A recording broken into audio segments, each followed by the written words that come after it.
Hello, and welcome to my Chapter 6 APUS History Review, which basically focuses on how France got its foothold into Canada.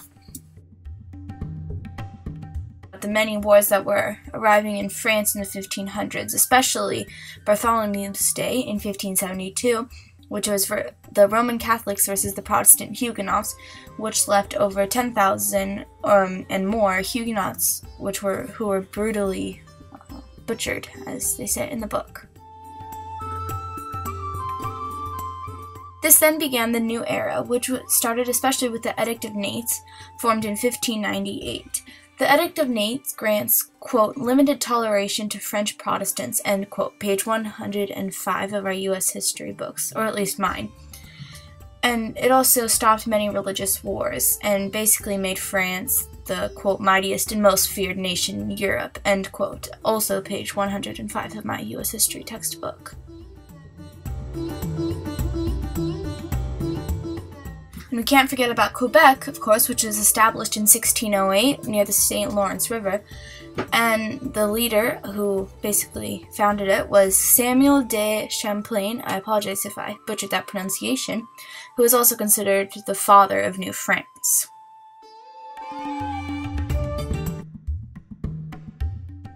Samuel de Champlain, the father of New France, which I might want to add, New France was technically Catholic, had a very friendly but also somewhat fateful relationship with the Huron Indians. In fact, they joined in battle against the Iroquois in what would be now the Upper New York area.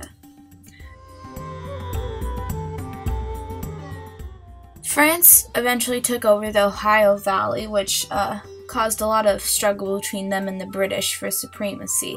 And if you can't tell by my incredibly awful drawing skills, those little bumps in between the flags are fists fighting each other. So New France falls in control of the king yet again because commercial companies have faltered or failed.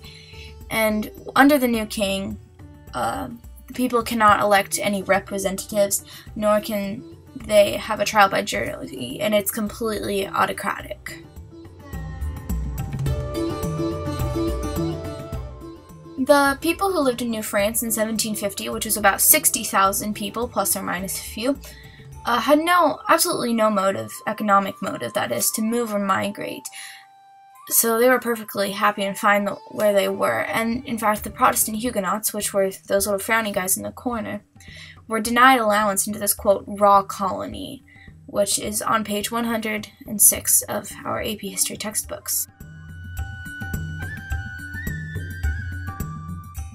So now New France begins to fan out, and one of the biggest things that they, came up with was the fur trade, mostly of beaver, which was a valuable resource because it helped them stay warm.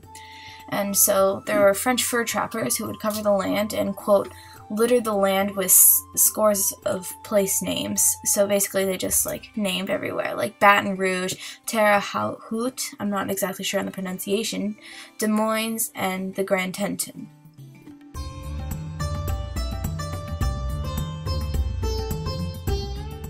There were some drawbacks to the fur trade, however. For example, many of the Indians began to get some of the diseases that the French people brought over, and also killing the beavers often upset the Indians because it was against their religious beliefs. And yes, I drew a cross there, but I know it's not necessarily Christianity. I just drew that to represent religion in general.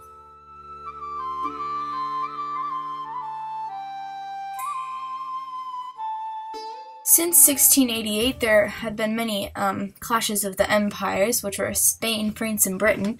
In fact, there had been 9 what were called world wars since the year 1688 at this time. And it was for the most predominantly, it was France and the Indians versus Britain. There were many peace treaties that were made around this time. For example, the Treaty of 1713, which basically allowed the British to get some trade rights in Spanish America, as well as the Treaty of 1748, which basically granted Louisbourg to France, which made the New Englanders extremely agitated and mad.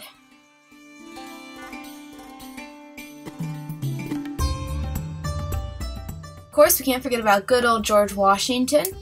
So he went over to the Ohio Valley because there was a lot of competition there over, North America. And while he was over there, he encountered some French troops, and they got into a little tiffy, got in some little shooting wars, ergo the glorious illustration I drew under Ohio Valley.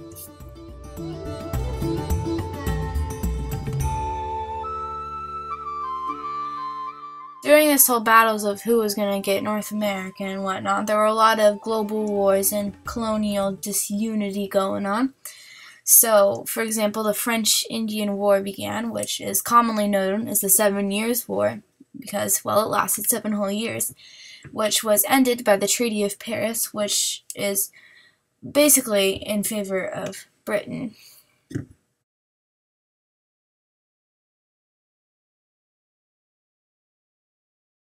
So now we get to introduce William Pitt, who was a British leader. Sorry, his name is kind of cut off. But his other name was called the Great Commoner because he was for the common people, and they all, liked him because, well, he was for them. And so some of the major things that he did was he started the assault on the French West Indies, and he focused his concentration on Canada, which obviously wasn't too successful, seeing as France is kind of there.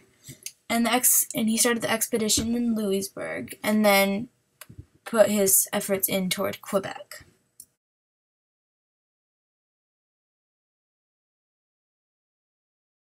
So that gets us into the Battle of Quebec, which was basically when Montreal fell, and France ended up getting Canada, and the British regained dominance in North America. So, for the most part, pretty fair, I would say so myself.